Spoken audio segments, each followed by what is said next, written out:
Hey guys, welcome to Gadgets live.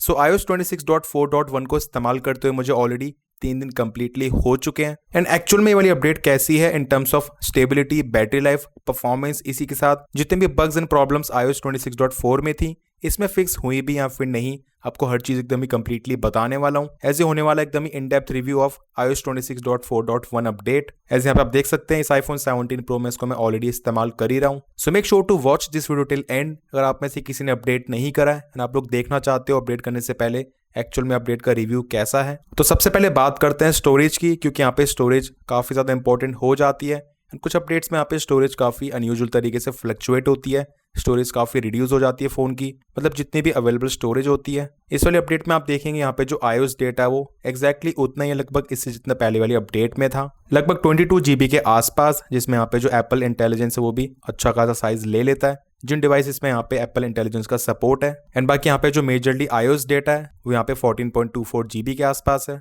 तो जितने भी आईफोन्स में एप्पल इंटेलिजेंस का सपोर्ट नहीं है वहाँ पे जो ये iOS डेटा है वो 14 से लेकर 15 GB के आसपास मैक्सिमम होना चाहिए। अगर इससे थोड़ा बहुत ज्यादा तो वो भी चल जाएगा, बट 20, 25, 30 GB के आसपास यहाँ पे अगर आपके फोन में डेटा है तो काफी हाई चांसेस है फिर वहाँ पे वो एक बग है। एंड वही बात करें सिस्टम डेटा की, तो वो भी यहाँ पे 10 से लेकर 12 GB के आसपास एकदम ही नॉर्मल होता है, लाइक 128 या फिर 256 GB स्टोरेज वेरिएंट में। हाँ, 512 या फिर 1 TB ऑप्शंस में यहाँ पे जो है सिस्टम डेटा है वो स्लाइटली और ज्यादा हो सकता है। अब मेरे आईफोन में यहाँ पे जो सिस्टम डेटा है वो भी लगभग उतना ही है जितना पहले था, एंड यहाँ पे जो अवेलेबल स्टोरेज है वो भी ऑलमोस्ट उतनी ही है।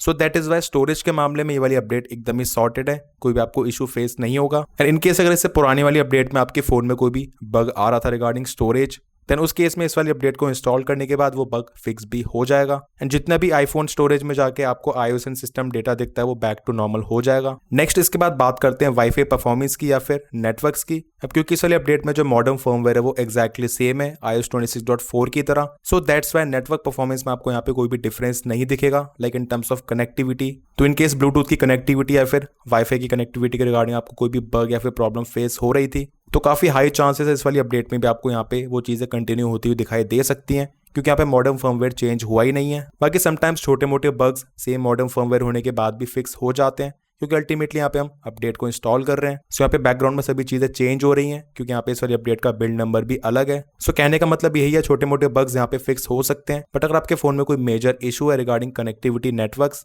देन फिर वो मे बी यहाँ पे इस नेक्स्ट अपडेट में, जो कि काफी बड़ी मेजर अपडेट होगी जिसमें मॉडर्न फर्मवेयर भी चेंज होगा, उसमें फिक्स हो पाएगा। बाकी नेटवर्क परफॉर्मेंस की बात करें तो यहाँ पे मुझे परफॉर्मेंस जस्ट नॉर्मल लग रही है, कोई भी ज्यादा इशू नहीं है, कनेक्टिविटी डिसेंट है, एंड जो वाईफाई कनेक्शन है वो प्रॉपर्ली जल्दी से एस्टैब्लिश हो जाता है। इसी के साथ यहाँ पे ब्लूटूथ वगैरह भी प्रॉपर्ली फंक्शनल है, एंड स्पेशली यहाँ पे जितने भी एयर ड्रॉप वगैरह के इश्यूज होते हैं तो मुझे यहाँ पे एयर ड्रॉप के रिगार्डिंग भी कोई भी बग फेस नहीं हुआ है। सो नेटवर्क्स एंड कनेक्टिविटी में यहाँ पे प्रॉपर्ली हर चीज एकदम ही ठीक लगी मुझे। अब नेक्स्ट बात करते हैं परफॉर्मेंस की। सो यहाँ पे फोन को चलाने में एक्सपीरियंस अगेन बहुत ज्यादा आपको कोई डिफरेंस नहीं दिखेगा as compare to previous update, क्योंकि यहाँ पे जो iOS 26 की परफॉर्मेंस है वो ऑलरेडी iOS 26.3 के बाद से ही एकदम ही सॉर्टेड होने लग गई है अब। सो यहाँ पे आपको मे बी माइनर कुछ डिफरेंसेस देखने को मिल सकते हैं, लाइक जिटर्स में, लैग्स में, अगर आपके फोन में मे बी आ रहे हैं तो, बट वैसे आपको यहाँ पे परफॉर्मेंस में कोई ज्यादा डिफरेंस देखने को नहीं मिलेगा।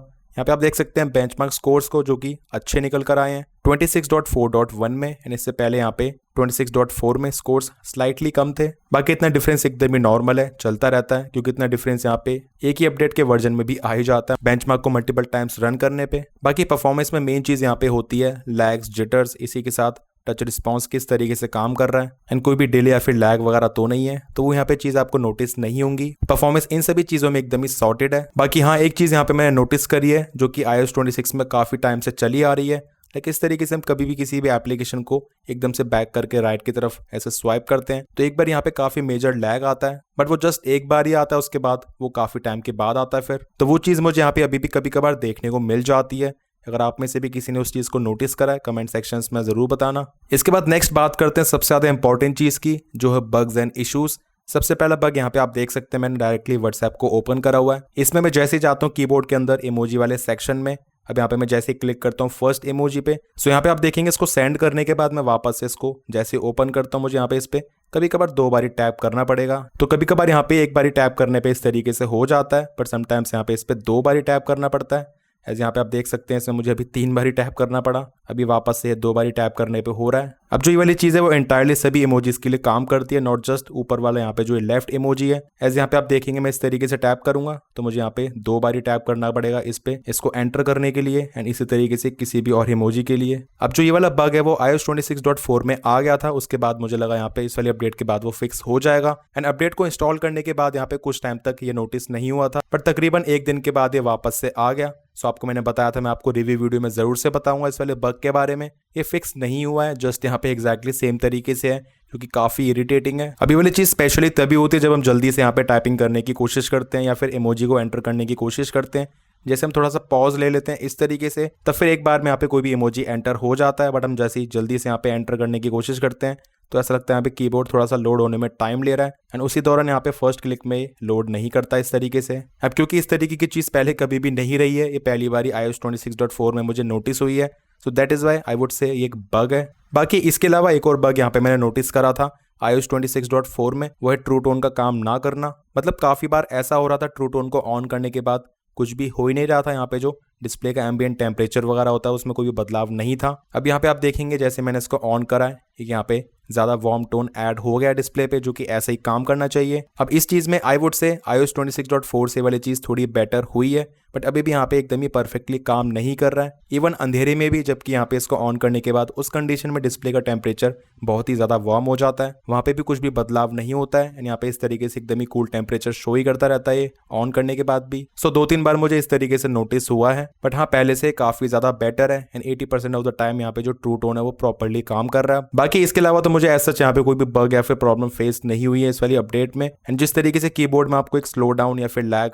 नोटिस हो रहा था, वो भी यहाँ पे ऑलरेडी एप्पल ने इससे पुरानी वाली अपडेट में ही फिक्स कर दिया था, जिसमें भी यहाँ पे सेम कंटिन्यूएशन में वाली चीज़ फॉलो हो रही है। आपको यहाँ पे इस तरीके से फास्ट टाइपिंग के दौरान कोई भी ज़्यादा ग्लिच या फिर लैग नोटिस नहीं होगा एंड यहाँ पे कीबोर्ड प्रॉपर्ली रिस्पॉन्स कर देता है। नेक्स्ट बात करते हैं बैटरी लाइफ की। सो यहाँ पे आप देखेंगे मैंने इस फोन को चार्जिंग से निकाला था 98% पे, सैटरडे को मतलब कल 11:58 पे एंड आज संडे है 12:30 हो चुके हैं, मतलब यहाँ पे 24 आवर्स से भी स्लाइटली ज़्यादा हो गए हैं एंड इसकी बैटरी एग्जैक्टली 50% पे है। सो यहाँ पे मुझे बैटरी लाइफ काफ़ी अच्छी लग रही है इसकी। अब ऑल्दो इतने टाइम में ये फ़ोन बहुत ज़्यादा इस्तेमाल नहीं हुआ है, बट फिर भी कहीं ना कहीं आइडल ड्रेन काफ़ी ज़्यादा हो ही जाता है 24 घंटे के अंदर, तो वो भी मुझे काफ़ी कम देखने को मिला इसमें। बाकी फ़ोन का यूजेज किस तरीके से रहा है, सो यहाँ पे आप देख सकते हैं 11 अप्रैल को आफ्टर चार्जिंग यहाँ पे जो स्क्रीन एक्टिव टाइम है वो इतना था एंड इसके बाद यहाँ पे 12 अप्रैल को मतलब रात के 12 बजे के बाद इस तरीके का यूजेज रहा है, जो कि काफ़ी मिनिमल सा है। एंड इसको अगर हम कंपेयर करते हैं इससे पुराने वाली अपडेट में iOS 26.4 से, क्योंकि मे भी बहुत से लोगों के मन में यही डाउट होगा अपडेट करने के बाद बैटरी लाइफ कम तो नहीं हो जाएगी,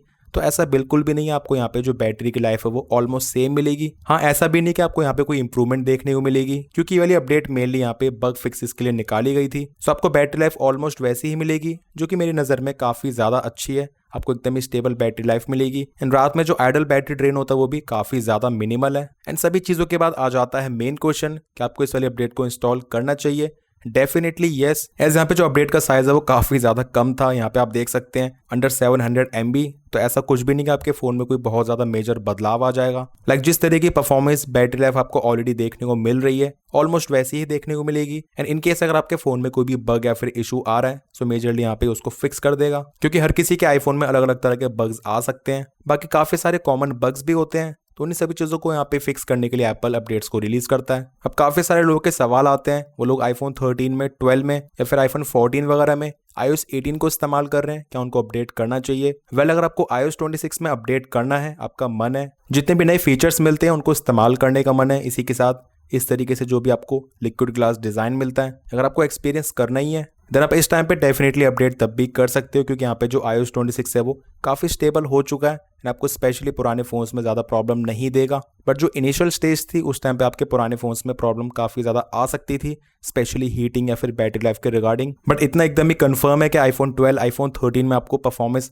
थोड़ी ड्रॉप होती हुई ज़रूर से दिखाई देगी, क्योंकि मैंने भी नोटिस करा है मेरे आईफोन 13 में जो स्पीड है, उसकी स्मूथनेस है, वो काफ़ी हैम्पर हो गई है इनफैक्ट लेटेस्ट अपडेट के बाद भी। सो मेजरली जो iOS 26 है वो आईफोन 12, आईफोन 13 में हल्का फुल्का परफॉर्मेंस ड्रॉप जरूर से दे रहा है। बाकी आईफोन 14 ऑनवर्ड्स आपको यहाँ पे प्रॉब्लम ज्यादा नहीं आएगी, क्योंकि उसमें 6GB रैम है एंड आईफोन 15, 16 भी अच्छे तरीके से हैंडल कर ही लेते हैं। बाकी जितने भी लोग ऑलरेडी सेटिस्फाइड हैं अपने आईफोन की परफॉर्मेंस से, बैटरी लाइफ से एंड इस्तेमाल कर रहे हैं iOS 18 एंड स्पेशली जिनके पास आईफोन 12, आईफोन 13 है, देन मेरे हिसाब से तो पंगा ना ही लो तो ज्यादा अच्छा है, क्योंकि ऑलरेडी आप अपने फोन की बैटरी लाइफ से सेटिस्फाइड हो एंड आपको अपडेट करने के बाद हीटिंग स्लाइटली ज़्यादा देखने को मिल सकती है, परफॉर्मेंस ड्रॉप, इसी के साथ बैटरी लाइफ में भी एक स्लाइट डिप, देन उसके बाद आपको मे बी रिग्रेट हो सकता है। बाकी जितने भी लोग आईफोन 12, 13 में इस वाले सॉफ्टवेयर को इस्तेमाल कर रहे हैं, कमेंट सेक्शंस में अपने ओपिनियन जरूर शेयर करना, ताकि जो लोग अपडेट करने का सोच रहे हैं उनको बेटर आइडिया लग सके। बाकी जितने भी लोगों ने ऑलरेडी अपडेट कर लिया है, आपका कैसा एक्सपीरियंस है वो भी जरूर बताएं।